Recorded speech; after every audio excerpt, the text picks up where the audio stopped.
2년 동안 숨겨진 진실, 가덕도 피습 사건의 모든 것. 2024년 1월 2일 부산 가덕도 한 남성이 야당 대표의 목을 향해 칼을 휘둘렀습니다. 그리고 2년이 지난 지금 이 사건이 다시 수면 위로 떠올랐습니다. 왜일까요? 그동안 무슨 일이 있었던 걸까요? 오늘은 가덕도 피습 사건 그리고 2년 동안 숨겨졌던 이야기를 들려드리겠습니다. 챕터 1. 그날 가덕도에서 무슨 일이? 2024년 1월 2일 당시 더불어민주당 이재명 대표는 부산 가덕도 신공항 건설 예정지를 방문했습니다. 가덕도가 한눈에 보이는 전망대, 언론과 지지자들이 모여있던 그곳에서 사건이 터집니다. 60대 남성 김모 씨가 갑자기 이재명 대표에게 다가갔습니다. 그리고 정강석화처럼 목을 찔렀습니다. 영상을 보면 정말 끔찍합니다. 뛰어올라서 정확하게 경동맥을 노리고 찌르는 모습. 주변 사람들이 미처 손쓸 새도 없었습니다. 프로의 솜씨였습니다. 범인이 사용한 칼은요, 길이 18cm의 전술용 칼, 그것도 찔러 죽이기 위해 개조한 암살용 흉기였습니다. 이재명 대표는 즉시 병원으로 이송되었고 긴급수술을 받았습니다. 경동맥이 손상되었지만 다행히 목숨은 건졌습니다. 약 보름 만에 당무에 복귀할 수 있었죠. 그런데 여기서 이야기가 끝나지 않습니다. 챕터 2. 범인은 누구였나? 단독 범행이라고요? 범인 김모 씨는 현장에서 체포되었습니다. 경찰 조사에서 그는 이렇게 말했습니다. 정치적인 입장이 다르다고 해서 대통령이 되는 걸 막기 위해 죽이려고 했다. 명백한 정치적 동기였습니다. 그는 이재명 대표를 이틀 이상 추적했고 기회를 노렸습니다. 전술용 칼을 개조하고 훈련까지 했습니다. 마치 6개월 이상 집중훈련을 받은 것처럼 정확한 동작이었죠.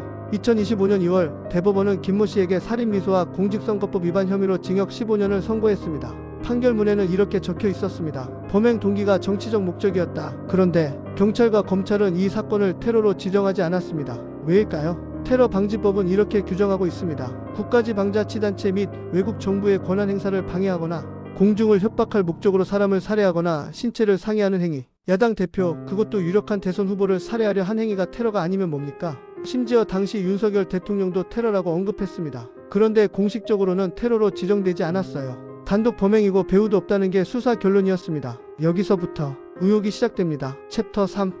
40분 만에 사라진 증거. 현장을 왜 그렇게 빨리 지웠을까요? 사건 발생 직후 현장에서 이상한 일이 벌어졌습니다. 이재명 대표의 피로 물든 현장이 불과 40분 만에 청소되었습니다. 누가 청소했을까요? 부산 강서경찰서 소속 경찰들이었습니다. 경비교통과장 A경정, 그리고 강서경찰서 소속 정보관, 이들은 생수까지 뿌려가며 급하게 혈흔을 지웠습니다. 왜일까요? 경찰은 이렇게 해명했습니다. 방송사, 시민 등 다수 인파가 몰려 있었던 점을 고려해 혈흔 자국을 그대로 두기 곤란하다고 판단했다. 하지만 영상을 보면요, 주변에 경찰밖에 없습니다. 방송 카메라 한 대도 없어요. 민간인도 없습니다. 그런데 왜 40분 만에 급하게 청소했을까요? 일반 강력 사건 현장도 몇 시간씩 보존하는데 제1야당 대표에 대한 암살 시도 현장을 40분 만에 지워버린 겁니다. 더 이상한 건요, 현장에 있던 사람들 중 수상한 사람이 있었다는 겁니다. 현장 영상을 보면 범인 주변에 여러 사람이 있었어요. 하지만 이들 중 누구도 추가로 조사받지 않았습니다. 공범 여부 배후 조사 전혀 이루어지지 않았어요. 왜일까요? 챕터 4. 국정원과 총리실, 그들은 무엇을 했나? 테러 사건을 축소하려 한 사람들. 사건 발생 직후 국정원과 총리실 대테러센터는 무엇을 했을까요?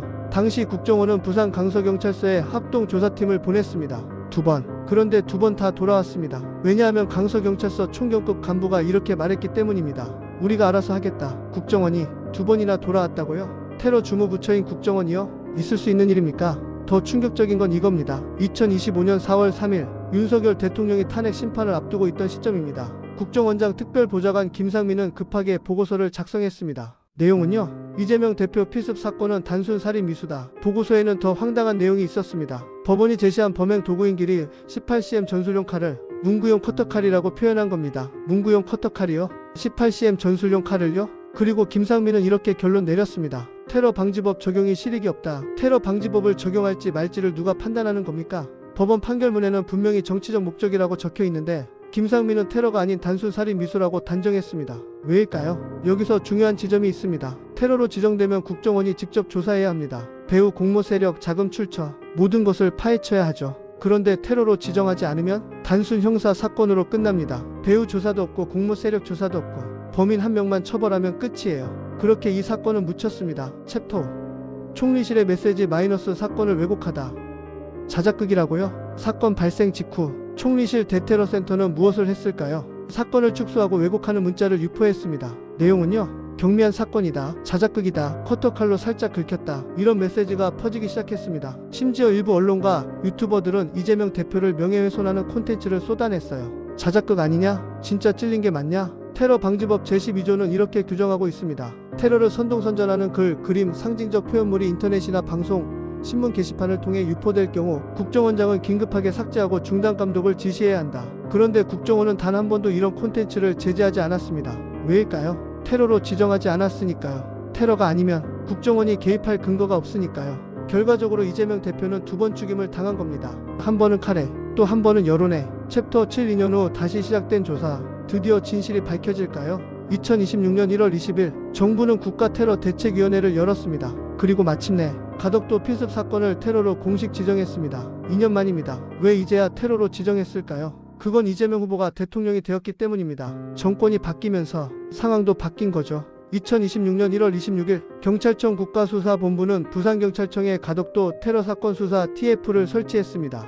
규모는 2개 수사대 45명, 광주경찰청 수사부장이 단장을 맡았습니다. 수사 TF는 무엇을 조사할까요? 배우와 공모 세력 마이너스 정말 단독 범행이었는지, 부실 수사 여부 마이너스 왜 증거를 40분 만에 지웠는지, 현장 청소 지시자 마이너스 누가 왜 지시했는지, 특히 이번 수사는 공정성과 중립성을 확보하기 위해 부산경찰청장의 지휘와 보고를 배제하고 국가수사본부에서 직접 관리한다고 합니다. 그만큼 부산경찰청을 신뢰하지 못한다는 뜻이겠죠. 챕터 8.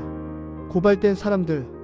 꼬리 자르기일까 진실규명일까? 민주당 박선원 의원은 기자회견을 열었습니다. 그리고 다음 사람들을 고발하겠다고 밝혔습니다. 1. 현장 청소를 지시한 사람들. 부산 강서경찰서 경비교통과장 A경정, 강서경찰서 소속 정보관 B씨, 부산 강서경찰서장 오경미, 상급 책임자들, 행정안전부 장관 이상민 당시, 제23대 경찰청장 윤익은 현재 국민의힘 입당, 제34대 부산경찰청장 우철문 현재 S물산 고문. 3. 최고 책임자 윤석열 전 대통령. 박선원 의원은 이렇게 말했습니다. 현장 경찰들을 처벌하려는 게 아닙니다. 권력 상부에서 사건을 축소 왜곡한 책임자들을 수사하라는 겁니다. 하지만 여기서 의문이 듭니다. 과연 수사가 제대로 이루어질까요? 꼬리 자르기로 끝나지 않을까요? 챕터 9 숨겨진 배우 마이너스 종교단체? 이 사건 뒤에 누가 있을까? 박선원 의원은 기자회견에서 이렇게 언급했습니다. 해당 사건의 배후에 어떤 종교단체가 있다고 하는데 그 단체에 대한 조사도 필요하다. 종교단체요? 범인 김모 씨는 특정 종교단체와 연결되어 있었다는 의혹이 제기되었습니다. 그리고 그 단체는 이재명 대표를 적대시했다는 거죠. 하지만 이 부분은 아직 명확하게 밝혀지지 않았습니다. 만약 사실이라면 이 사건은 단순 단독 범행이 아니라 조직적인 정치 테러가 됩니다. 테러 단체 구성죄, 테러 자금 관련죄로 처벌받아야 하죠. 과연 수사 TF가 이 부분까지 파헤칠 수 있을까요? 챕터 10에 이제야 테러로 지정했을까? 정권이 바뀌면 진실도 바뀌나요? 가장 큰 의문은 이겁니다. 왜 2년이 지난 지금에야 테러로 지정했을까? 2024년 1월 사건 발생, 2025년 2월 대법원 판결 정치적 목적 명시, 2026년 1월 테러 지정,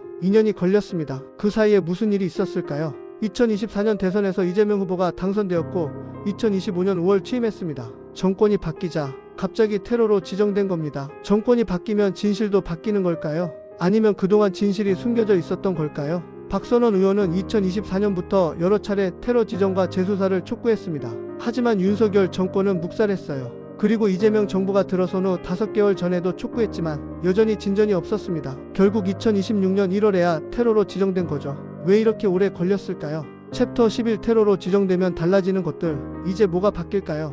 테러로 지정되면 뭐가 달라질까요? 1. 수사 범위 확대. 배후 공모 세력, 자금 출처까지 모두 조사.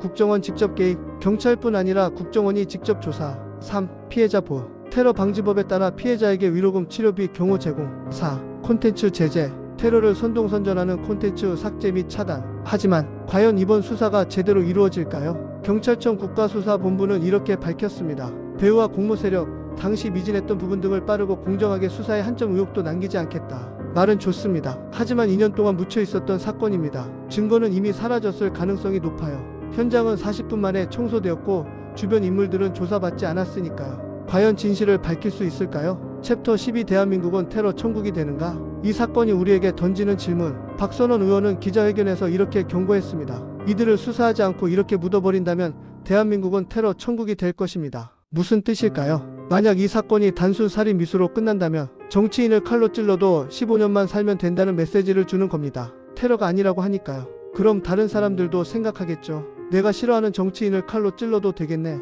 이건 민주주의의 근간을 흔드는 일입니다. 박근혜 전 대통령이 커터칼로 공격당했을 때는 어땠습니까? 하루에도 몇십 번씩 피습 장면을 보도하면서 정치 이슈화했죠. 그런데 이재명 대표가 전술용 칼로 목을 찔렸을 때는요, 언론은 조용했습니다. 심지어 자작극이라는 음모론까지 퍼졌어요. 이게 공정한 사회입니까? 챕터 13 우리가 놓친 것들, 영상을 다시 보면, 사건 발생 영상을 다시 보면 몇 가지 의문점이 있습니다. 1. 범인의 동작 너무 정확합니다. 마치 훈련받은 것처럼 경동맥을 정확하게 노렸어요. 주변 사람들이 막을 틈도 없이 정광석화처럼. 범인 주변 인물들, 영상을 보면 범인 주변에 여러 사람이 있었습니다. 하지만 이들 중 누구도 조사받지 않았어요. 왜일까요? 3. 현장 청소 40분 만에 급하게 청소했습니다. 주변에 경찰밖에 없었는데 왜 그렇게 급했을까요? 4. 국정원의 태도 2번이나 합동조사팀을 보냈는데 2번 다 돌아왔습니다. 테러 주무부처가 왜 그랬을까요? 이 모든 것이 우연일까요? 아니면 의도적이었을까요? 엔딩 마이너스 우리가 기억해야 할 것. 2024년 1월 2일 부산 가덕도에서 한 남성이 야당 대표의 목을 칼로 찔렀습니다. 2년이 지난 지금 이 사건은 드디어 테러로 지정되었고 재수사가 시작되었습니다. 하지만 의문은 여전히 남아 있습니다. 왜 2년 동안 묻혀 있었을까? 누가 왜 증거를 지웠을까? 배우는 정말 없었을까? 진실은 밝혀질까? 이 사건은 단순히 한 정치인에 대한 공격이 아닙니다. 대한민국의 민주주의에 대한 공격입니다. 정권이 바뀌면 진실도 바뀌는 나라, 권력이 있으면 증거도 지울 수 있는 나라, 이게 우리가 사는 나라입니다. 하지만 이제 우리는 알게 되었습니다. 그동안 무슨 일이 있었는지, 누가 무엇을 숨기려 했는지. 이제 우리가 해야 할 일은 이 사건을 계속 지켜보는 것입니다. 수사 TF가 제대로 일하는지, 진실이 밝혀지는지, 책임자들이 처벌받는지 우리가 감시해야 합니다. 그래야 이런 일이 다시는 일어나지 않습니다. 여러분은 이 사건을 어떻게 생각하시나요? 댓글로 의견을 남겨주세요. 그럼 오늘 영상은 여기까지입니다.